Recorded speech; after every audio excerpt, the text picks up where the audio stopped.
અને સમાચારો જોઈએ હવે વિસ્તારથી ને સૌથી પહેલા ખેડૂતોની ચિંતા વધારતા સમાચાર. એક તરફ ગરમી વધી રહી છે, ખેડૂતોની ચિંતા પણ વધી રહી છે, કારણ કે રાજ્યમાં માવઠું થયું છે. કમોસમી વરસાદ રાજ્યની અંદર પડ્યો છે. અલગ અલગ જિલ્લાઓની અંદર કમોસમી વરસાદ પડ્યો છે. અરવલ્લી હોય, બનાસકાંઠા, સુરેન્દ્રનગર, મહીસાગર, અમરેલી, અલગ અલગ જગ્યાએ વરસાદ પડ્યો છે. ઉનાળાની હજી શરૂઆત થઈ છે, માર્ચ મહિનાની શરૂઆત છે, અને ત્યાં જ દર વર્ષની માફક આ વર્ષે પણ કમોસમી વરસાદ પડ્યો છે. ખેડૂતોની ચિંતામાં વધારો થયો છે. જેમણે પાક લઈ લીધો છે અથવા તો જેમનો પાક હજી લેવાનો બાકી છે એમની ચિંતામાં, અને ખાસ કરીને જ્યારે ગીર પંથકની અંદર વરસાદ પડતો હોય તો કેરી જે પકવે છે એ ખેડૂતો ઉપર આભ તૂટી પડ્યું હોય, જાણે વીજળી પડી ગઈ હોય એવી મુસીબત એ ખેડૂતો ઉપર આવી જાય છે. કારણ કે મોરમાંથી અત્યારે નાની નાની મગડી બનવાની શરૂઆત થઈ હોય છે, અને એની વચ્ચે જ્યારે વરસાદ પડે તો કેરીના પાકને મોટું નુકસાન થાય છે. સાથે જ જે જણસ લઈ લીધી હોય, કેમ કે અત્યારે જણસ વેચવાનો પણ સમય છે માર્કેટિંગ યાર્ડની અંદર, તો એ ખેડૂતોને પોતાના ખેતરમાં રાખેલી જણસ હોય કે પછી યાર્ડમાં રહેલી જણસની પણ ચિંતા સતાવે, સ્વાભાવિક છે.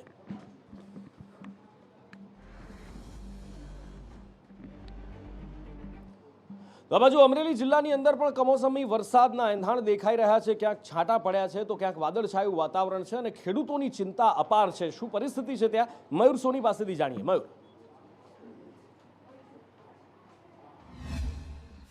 બિલકુલ નુપુર, હવામાન વિભાગની જે પ્રકારે 3 દિવસની આગાહી છે, આજે પહેલા દિવસે જ સૌરાષ્ટ્ર પંથકના અનેક જિલ્લાઓ છે તેની અંદર વાતાવરણની અંદર પલટો જોવા મળ્યો હતો. ખાસ કરીને અમરેલીના ધારી, સાવરકુંડલા અને ધારી આસપાસના જે વિસ્તારો છે તેની અંદર મોટા પ્રમાણની અંદર છૂટાછવાયા છાંટા અથવા તો વાતાવરણ ખરાબ થવાને કારણે કમોસમી વરસાદ વરસ્યો હતો.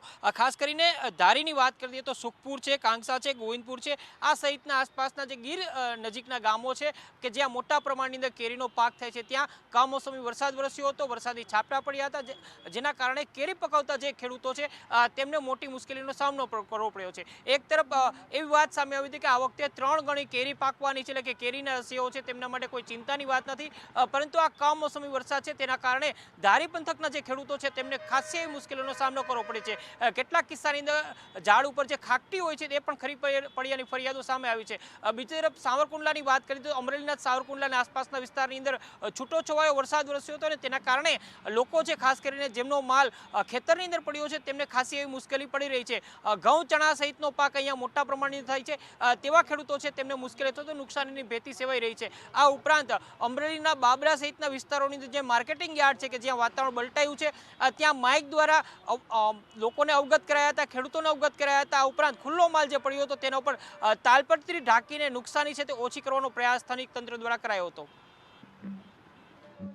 એટલે કે માવઠાની હજી આ શરૂઆત છે, કારણ કે 4, 5, 6, 3 દિવસના માવઠાની આગાહી કરવામાં આવી હતી. હજી તો પહેલો દિવસ છે અને ખેડૂતોની ચિંતા વધી ગઈ છે. આવનારો સમય હજી કદાચ ખરાબ થવા જઈ રહ્યો છે, કારણ કે માવઠું 3 દિવસ નહીં પણ થોડું લંબાઈ પણ શકે છે. શું કહે છે હવામાન વિભાગ, હવે એ જોઈએ.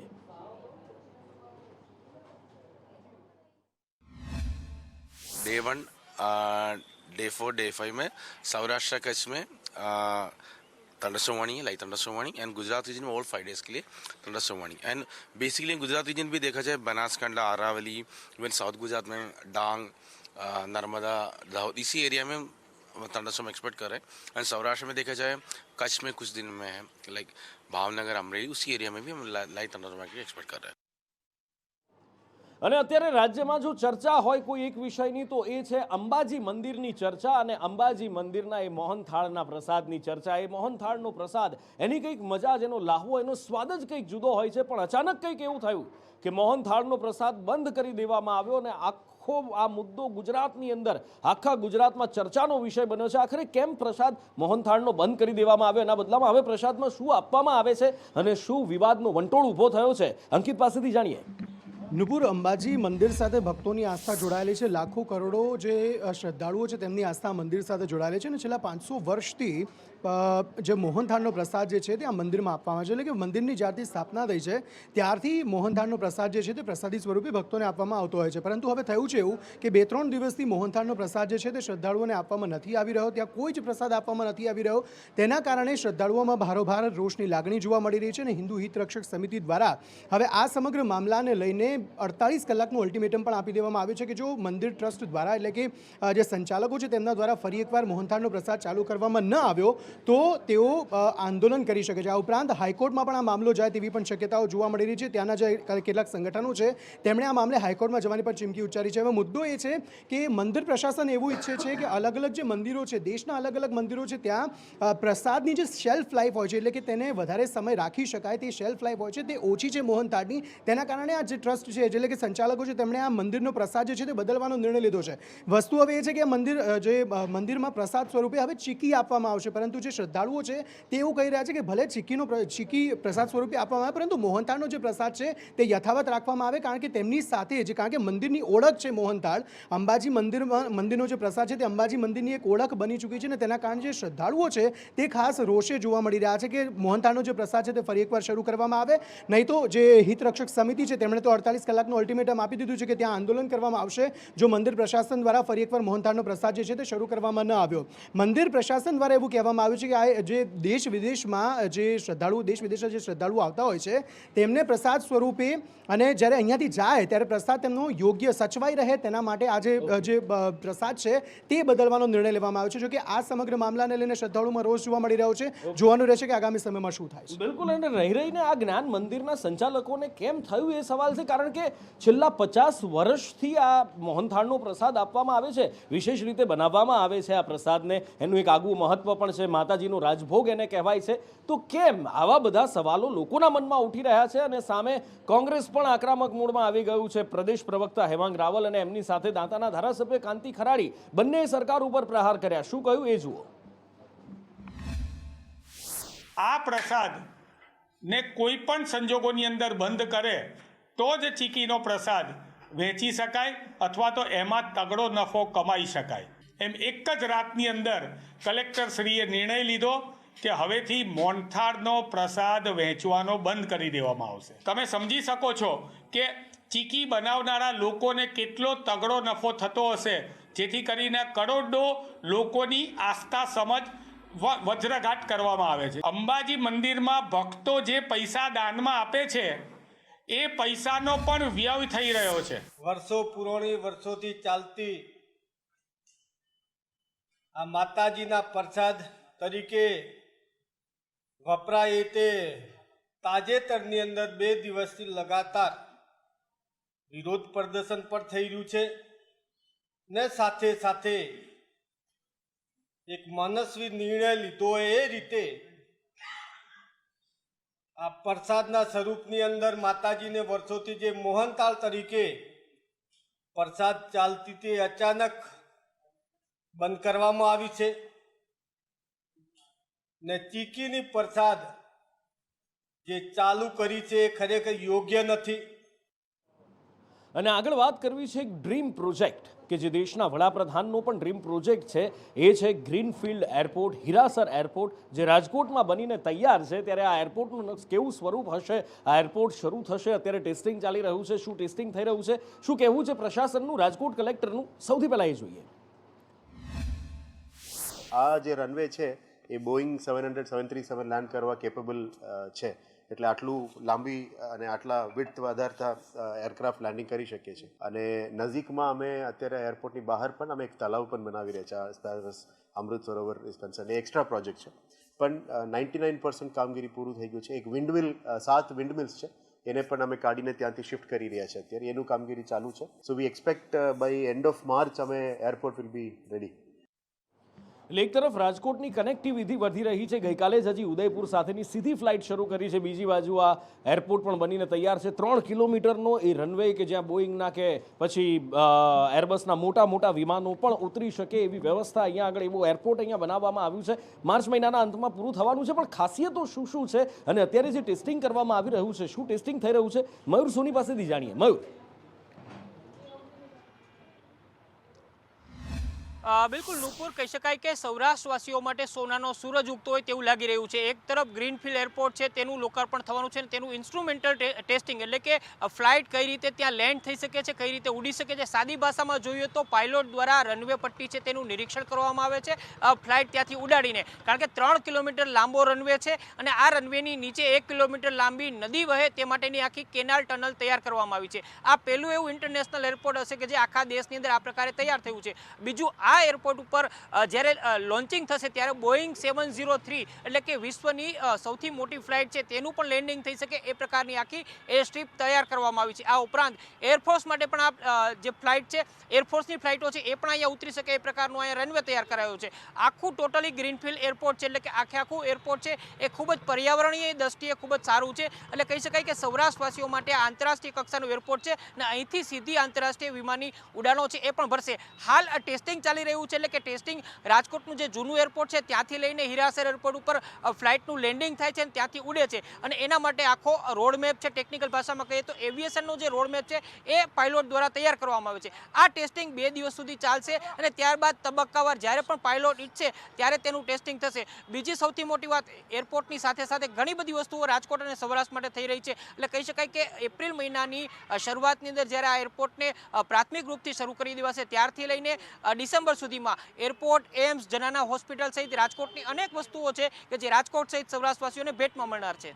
બિલકુલ, એટલે રાજકોટ પ્રત્યે ધ્યાન નથી રહ્યું. હવે એક મહેણું અથવા તો કહો કે એક આરોપ મૂકવામાં આવ્યો હતો, એ બધા જ અહીંયા ખારી થતા દેખાઈ રહ્યા છે. પણ ખેર, વિધાનસભાનું સત્ર ચાલી રહ્યું છે અને બહુ ઇન્ટરેસ્ટિંગ, બહુ રસપ્રદ માહિતી સાહેબ વિધાનસભા સત્રમાંથી આવી રહી છે. એક ઉદાહરણ તરીકે વાત કરું કે એક કરાર થાય 2 વ્યક્તિઓ વચ્ચે કે આ વસ્તુ આટલા ભાવે મારે ખરીદવાની, અને પછી એ વ્યક્તિ વધારે ભાવ આપીને વસ્તુ ખરીદે અને પછી ખબર પડે કે એને તો પોતાના પૈસે ખરીદવાનું જ નહોતું, આ તો જનતાના પૈસા હતા જે વધારે આપી દીધા છે. આવું જ કંઈક થયું છે વીજળીની ખરીદીમાં. રાજ્ય સરકારે વીજળીની ખરીદી કરી, એ પણ કરાર કરતાં વધારે ભાવે. આખરે શું છે આખો મુદ્દો, શું જવાબ રજૂ કરવામાં આવ્યો, કોનો સવાલ હતો અને કેવો ચોંકાવનારો આ જવાબ વિધાનસભામાં જાણવા મળ્યો, જાણીએ હિરેન રાવલ પાસેથી. હિરેન. જામજોધપુરના ધારાસભ્ય દ્વારા વિધાનસભા ગૃહમાં આ પ્રશ્ન પૂછવામાં આવ્યો હતો કે રાજ્યમાં જે વીજળી અત્યારે હાલ રાજ્ય સરકાર ખરીદી રહી છે એમાંથી અદાણી પાસેથી સરકારે કેટલી વીજળી ખરીદી છે અને કેટલા ભાવે આ વીજળી ખરીદી છે તેનો પ્રશ્ન હતો. જો કે રાજ્ય સરકારે જે સમયે કરાર કર્યો હતો એ 2 અલગ અલગ બિડમાં કરાર થયો હતો. એ કરારમાં ₹1 અને ₹2 જેટલો ભાવ જે છે એ નક્કી કરવામાં આવ્યો હતો. પરંતુ આ બીડ જે ભાવ નક્કી થયો હતો એ ત્યારબાદ 2018ની અંદર જે પરિસ્થિતિ ઉત્પન્ન થઈ, કોલસાના ભાવો આંતરરાષ્ટ્રીય સ્તરે વધારો થયો, કોલસાની ખપત વધવા માંડી, કોલસાની અછત થઈ અને એ સમયે ઉત્પાદન વધારવું જરૂરી હોવાના કારણે અને રાજ્ય સરકારને પણ આજે વીજળીની જરૂરત હતી એ માટે 2018માં એક સપ્લિમેન્ટરી કરાર ફરીથી કરવામાં આવ્યો હતો. પણ મૂળ મુદ્દો જે ₹2 સમથિંગ રૂપિયાથી લઈ અને જે કરાર કરવામાં આવ્યા હતા, રાજ્ય સરકારે એ કરાર ₹2થી વધી અને ₹5 કરતાં પણ વધુની રકમ રાજ્ય સરકારે પ્રતિ યુનિટ ખરીદવા માટેની આ જે અદાણી કંપની છે એની પાસેથી લીધા હતા.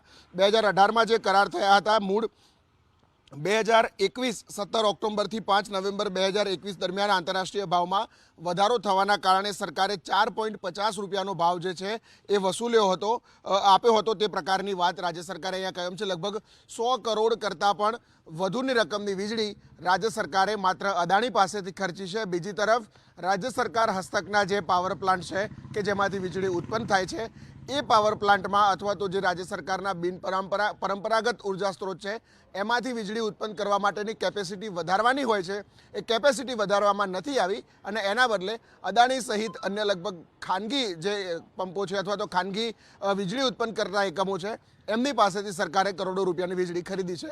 એ પ્રકારનો જવાબ ગૃહમાં લેખિતમાં રજૂ થયો હતો. એટલે સ્વાભાવિક રીતે સવાલ થાય લોકોને કે આવું કેમ, કારણ કે રાજ્ય સરકારના પોતાના પાવર હાઉસ છે, દાવા કરવામાં આવે છે કે ગુજરાત તો વીજળીમાં સરપ્લસ રાજ્ય છે, તો સરપ્લસ રાજ્ય વધારે ભાવ આપી, કરાર કરતાં પણ વધારે ભાવ આપીને વીજળી ખરીદે. ખેર, સંવેદનશીલ છે આપણી સરકાર, એટલે કોઈને પણ નુકસાન ના જવું જોઈએ. સરકારી તિજોરી છે, જનતાના ટેક્સના પૈસા છે, થોડા વધારે આપી દીધા તો શું ફરક પડે છે. ખેર, જનતા સમજદાર છે. આગળ પણ એક ઘટના એવી બની છે કે ગુજરાતને એક મોટો ફટકો પડ્યો છે, એમાં પણ સુરતને કદાચ દેશના ઇતિહાસ ઇતિહાસમાં પહેલાં ક્યારેય ન બની હોય એવી એક ઘટના બની છે કે આસામ સરકારે સુરતમાં બનતી એક પ્રકારની સાડી ઉપર પ્રતિબંધ મૂક્યો છે. આ છે મેખલા સાદર સાડી, જેની ઉપર આસામની અંદર પ્રતિબંધ મૂકવામાં આવ્યો છે. 1 માર્ચથી સુરતની આ મેખલા સાડી આસામમાં નથી વેચી શકાતી. રાજ્યની પ્રોડક્ટ પર પ્રતિબંધ મુકાયાની આ પહેલી ઘટના છે, કારણ કે આસામમાં પણ મેખલા સાદર સાડી પરંપરાગત રીતે બને છે અને આસામ સરકારનું કહેવું છે કે ભાઈ અમારે અહીંયા જે સાડી બને છે એને પ્રાધાન્ય મળે, એનું વેચાણ વધારે થાય, એટલે અમે બહારથી આ જ પ્રોડક્ટ ઇમ્પોર્ટ કરવા અમારા રાજ્યની અંદર લાવવા નથી માંગતા કે જેથી કરીને અમારી પોતાની પ્રોડક્ટને પ્રાધાન્ય મળે, એને વેગ મળે. असम गवर्नमेंट ने तत्कालिक 1 तारीख से हम जो यहाँ पे असम की मेखला चद्दर बना रहे थे उस पे उन्होंने बैन लगा दिया है. वो बोल रहे हैं हम लोग हैंडलूम को बढ़ावा दे रहे हैं, इसलिए बाहर का कोई भी पावरलूम का प्रोडक्ट हम असम में आने नहीं देंगे. इसलिए उन्होंने तत्कालिक निर्णय लेते हुए 1 मार्च से इस पे बैन लगा दिया है. अंदाजित हमारा यहाँ सूरत और दूसरी मंडियों से मिला है तो अपना लगभग 4-5 हज़ार करोड़ का ट्रांसैक्शन होता है असम का. सब मंडियाँ मिला लें, आसाम, गुजरात, दूसरी जगह भी बनता है ये सबको मिला के. कपड़े की गति यही है कि कपड़ा उधार में ही इन जनरल बिकता है, रिटेल में कैश में बिकता है, बट जहाँ होलसेल और मैन्युफैक्चरिंग का लेवल है वहाँ कपड़ा सभी तरह का कपड़ा उधार में बिकता है. तो वो आउटस्टैंडिंग का पैसा भी हमारा बहुत सारा वहाँ पे है. और हमारा व्यापारी भी क्या करेगा, यदि वो उस कपड़े को आगे बेच नहीं पाएगा, खोल नहीं पाएगा और तत्कालिक वो कपड़ा रुक जाएगा उसके घर में. ये बैन लाने की वजह बता रहे हैं कि कोई पुराना एक्ट है उसको इम्प्लीमेंट किया गया है स्ट्रिक्टली, और उस एक्ट के अनुसार कुछ चीज़ें हैंडलूम के लिए फिक्स करी गई थी कि भाई हैंडलूम में ही बने और हैंडलूम से प्रोडक्शन हो, लेकिन वो थी 1985 की बात. એટલે વિચારવા જેવી વાત છે. હવે આસામ સરકાર આને લોકલ ફોર વોકલ નામ આપે કે ગમે તે આપે, પણ દેશની અંદર જ જો રાજ્યો વચ્ચે આ પ્રમાણેની વસ્તુ થશે તો કેવી રીતે એકબીજા સાથેનો વેપાર વ્યવહાર ચાલશે? કારણ કે એક વસ્તુ જ્યાં બને છે એ રાજ્ય બીજી રાજ્યમાંથી આવતી વસ્તુ પર પ્રતિબંધ મૂકી દેશે. એટલે આના માટે કંઈક થવું જોઈએ ને. વેપારીઓની જે મુશ્કેલીઓ વધી છે, આગળના પણ રૂપિયા લેવાના બાકી છે, આઉટસ્ટેન્ડિંગ ક્લિયર કરવાના બાકી છે, એનું શું? આ બધાનો પણ જવાબ જો આસામ સરકાર આપે તો વધુ સારું રહેશે, કારણ કે વેપારીઓને મુસીબતનો પાર નથી રહ્યો. જો કે ગુજરાતમાં આવતા સહેલાણીઓ પણ મુસીબતનો સામનો કરી રહ્યા છે. એમાં પણ ખાસ સાસણગીરમાં જતા સહેલાણીઓ કેટલાક એવા છે કે જેમને તકલીફ પડી રહી છે. સિંહ દર્શન કરવા જાય અને ત્યાં જઈને જે ઓનલાઈન પરમિટ કાઢી હોય વન વિભાગની ઓફિસમાં બતાવે અને એક મોટો ઝટકો એમને લાગે છે, સિંહ દર્શન નથી થઈ શકતું અથવા તો વધારે પૈસા આપવા પડે છે. આખરે શું છે આખો આ કિસ્સો, જાણીએ પ્રતિક જાદવ પાસેથી. પ્રતિક. નુપુર, સિંહ દર્શનનો એક અનેરો લહાવો છે અને આ લહાવો લેવા માટે દર વર્ષે લાખોની સંખ્યામાં મોટા પ્રમાણમાં સહેલાણીઓ આવતા હોય છે. આ સહેલાણીઓ દેશ વિદેશથી આવતા હોય છે અને અલગ અલગ રાજ્યોમાંથી આવતા હોય છે, પરંતુ આ સહેલાણીઓને નથી ખબર હોતી કે ઓનલાઈન માધ્યમથી હવે ફ્રોડ થઈ રહ્યા છે. અને જ્યારે ઓનલાઈન બુકિંગ કરવામાં આવે છે તેમના દ્વારા, ત્યારે અલગ અલગ જે વેબસાઇટો બનાવવામાં આવી છે કે જે ખરેખર ખોટી વેબસાઇટ છે, તેના ઉપર બુકિંગ કરાવવામાં આવે, જ્યારે તેના પહેલાં પૈસા ચૂકવવામાં આવે અને ત્યાંથી એક ટિકિટ પણ નીકળતી, રસીદ પણ નીકળતી હોય છે, પરંતુ એ રસીદ જ્યારે ત્યાં બતાવવામાં આવે છે ત્યારે જાણવા મળે છે કે તેમની પાસે ઓનલાઈન ફ્રોડ થયું છે. તેનું કારણ એ છે કે જ્યારે ઓનલાઈન બુકિંગની સુવિધા સરકાર તરફથી ઊભી કરવામાં આવી છે ત્યારે તેનો લાભ લઈને કેટલાક લેભાગુ તત્વો તરફથી હવે જે વેબસાઇટ છે તેની કોપી ટુ કોપી વેબસાઇટ બનાવવામાં આવે છે અને તેના ઉપર તેની જાહેરાત કરવામાં આવે છે, બ્રાન્ડિંગ કરવામાં આવે છે, જેથી કરીને જે સહેલાણીઓ સિંહ દર્શન માટે જવા માંગે છે તેવા સહેલાણીઓ આ વેબસાઇટ ઉપર જઈને તેની ફી ભરતા હોય છે અને ત્યારબાદ જ્યારે આખરે તે લોકો ત્યાં પહોંચે છે સિંહ દર્શન કરવા માટે, ત્યારે બતાવે છે ત્યારે ખબર પડે છે કે તેમની સાથે છેતરપિંડી થઈ છે. અને આ જ કારણથી સરકાર પણ આવા સહેલાણીઓને માહિતી આપે છે કે તમારે જો ઓનલાઈન બુકિંગ કરાવવું હોય સિંહ દર્શન માટે તો તેના માટેની જે ગવર્મેન્ટ ઓથોરાઇઝ જે વેબસાઇટ છે તેના ઉપર જઈને તમારે તેના માટે ત્યાં જઈને તમે બુકિંગ કરાવી શકો, જેથી કરીને તમે આ છેતરપિંડીથી બચી શકો. એટલે વાત અહીંયા વન વિભાગની પણ આવે છે કે વન વિભાગ પણ કેમ કોઈ ઇનિશિયેટિવ નથી લેતું, કારણ કે સાયબર ક્રાઇમમાં તો ફરિયાદ નોંધાઈ છે, સાયબર ક્રાઇમ એની રીતે કામ કરશે, પણ અત્યાર સુધીમાં ઘણી બધી આવી ફરિયાદો નોંધાઈ છે. એનું નિરાકરણ પણ આવવું તો જરૂરી છે, કારણ કે એશિયાટિક લાયન એકમાત્ર ઠેકાણું, એમનું એકમાત્ર ઘર દુનિયાની અંદર, આખી પૃથ્વીની અંદર, અને એ છે સાસણગીર અને આપણું ગીરનું જંગલ. પણ ત્યાં જો સહેલાણીઓ સાથે આવી ઠગાઈ થાય, સેમ ટુ સેમ વેબસાઇટ બનાવવામાં આવે અને તેમ છતાં પણ ક્યાંય પણ કોઈ પણ પ્રકારની એક્શન ન લેવામાં આવે, સાયબર ક્રાઇમને તપાસ સોંપી દેવામાં આવે. છેલ્લા 2-3 વર્ષથી ઘણી બધી ફરિયાદો આવી છે, ત્યારે રાજ્ય સરકાર પણ શું કરી રહી છે? આવી વેબસાઇટ પર કેમ બેન નથી મુકાયો? ઘણા બધા સવાલો છે અને આ બધાની વચ્ચે આગળ વાત કરવી છે ઘરનું સપનું જોતા લોકો સાથે થતી ઠગાઈ, છેતરપિંડીની. પોતાની આખી જિંદગીની કમાણી ભેગી કરી હોય, મધ્યમ વર્ગનો વ્યક્તિ હોય અને આખી જમા પૂંજી એવું ખબર પડે કે કોઈ લૂંટીને લઈ ગયું, તો આવું જ કંઈક થયું છે વડોદરામાં. શું થયું? કૃણાલ પાસેથી જાણીએ.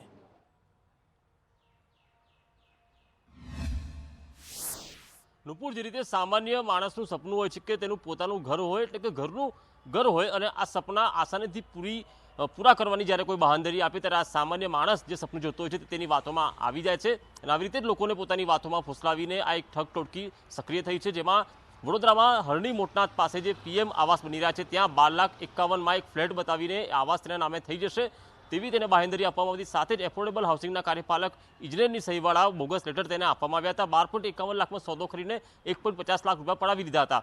પરંતુ પૈસા પડાવી લીધા બાદ આ કુસુમબેન અને જયેશભાઈ, આ બંટી બબલીએ કોઈ સંપર્કમાં જવાબ ન આપતા આખરે આશીષ જાદવે પાણીગેટ પોલીસ મથકમાં ફરિયાદ નોંધાવી છે. સાથે જ એક પ્રવીણ સિન્હા નામની વ્યક્તિ છે તેની પાસેથી પણ આ ટોળકીએ પૈસા હાલ ઉઘરાવ્યા છે 1.50 લાખ રૂપિયા. ત્યારે આ બંને ફરિયાદીના આધારે આ જે ટોળકી છે કુસુમ અને જયેશ તેને ઝડપી પાડવાના ચક્રો પોલીસે ગતિમાન કર્યા છે. હવે જોઈએ કે આ બંટી બબલી કોણ છે, પોલીસની પકડમાં ક્યારે આવે છે અને શું થાય છે. પણ આ બધા વચ્ચે દેશની અંદર પણ એક ચર્ચાનો વિષય છે જેને લઈને ગાંધીનગરથી લઈ દિલ્હી સુધી આંદોલનો થયા. આમ આદમી પાર્ટીએ હોબાળા કર્યા હતા, રસ્તા પર ઉતરી આવી હતી, અને એ છે મુદ્દો મનીષ સિસોદિયાની ધરપકડ. દારૂ કેસની અંદર, દારૂ પરમિટ કેસની અંદર એમને જે સીબીઆઈ દ્વારા ધરપકડ કરવામાં આવી, રિમાન્ડ માંગવામાં આવ્યા. આખરે શું થઈ રહ્યું છે આ કેસની અંદર, જાણીએ અજય યાદવ પાસેથી. અજય,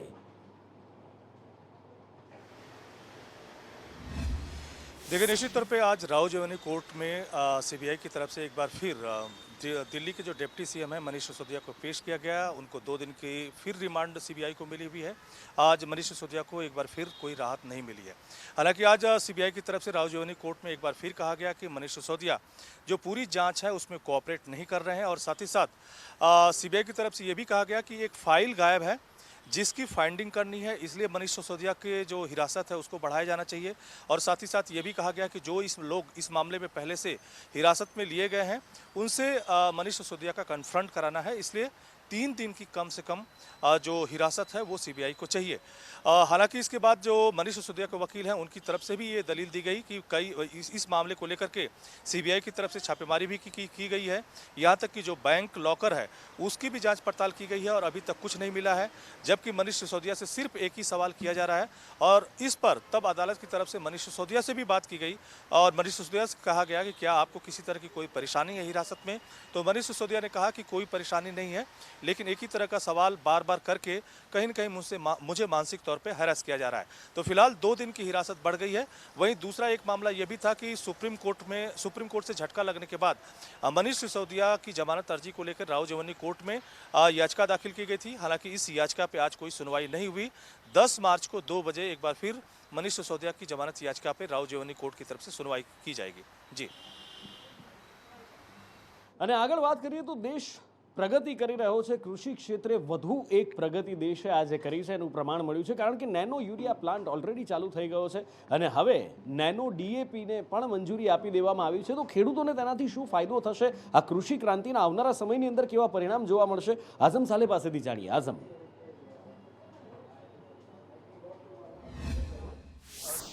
કૃષિ અને ખેડૂતો માટે એક સારા સમાચાર કહેવાય, કારણ કે કેન્દ્ર સરકાર દ્વારા જે ઇફકો દ્વારા બનાવવામાં આવતી જે નેનો લિક્વિડ ડીએપી છે તેને મંજૂરી આપી દેવામાં આવી છે. એટલે એમ કહી શકાય કે આ એક ક્રાંતિ કહી શકાય ખેડૂતો માટે, કારણ કે આ સસ્તી પણ પડશે, ઉપરાંત એને લઈ જવામાં પણ સહેલી પડશે.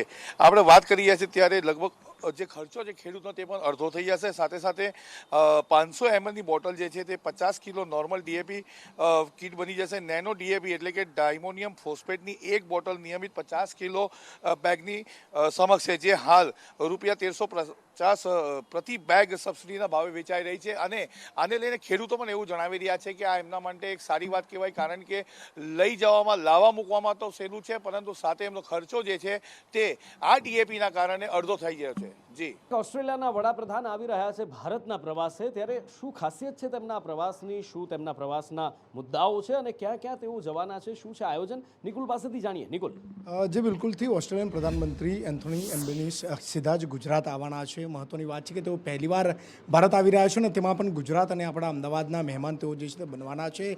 8મી તારીખે એટલે કે 8મી માર્ચે તેઓ જે છે તે સીધા જ અમદાવાદ એરપોર્ટ ખાતે પહોંચશે. તે દિવસે 8મી માર્ચે વડાપ્રધાન નરેન્દ્ર મોદી પણ અમદાવાદ આવવાના છે અને વડાપ્રધાન ઓસ્ટ્રેલિયાના પ્રધાનમંત્રીનું એરપોર્ટ ઉપર સ્વાગત કરે તેવી પણ જે છે તે ચર્ચાઓ છે. મહત્વની વાત છે કે 8 તારીખે જે છે તે તેઓ અહીંયા પહોંચશે. ત્યારબાદ 9મી તારીખે જે છે તે નરેન્દ્ર મોદી સ્ટેડિયમની અંદર મેચ યોજવાની છે તે નિહાળવા માટે પણ વડાપ્રધાન સાથે સાથે ઓસ્ટ્રેલિયન પ્રધાનમંત્રી હાજર રહે તે પ્રકારનું આયોજન જે છે તે કરવામાં આવ્યું છે. અને આગળ વાત કરીએ બોર્ડની પરીક્ષાઓ અને તેને લઈને તૈયારીઓ, શું તૈયારીઓ બોર્ડની પરીક્ષાને લઈને કરવામાં આવી રહી છે, દેવાંગ પાસેથી જાણીએ. દેવાંગ.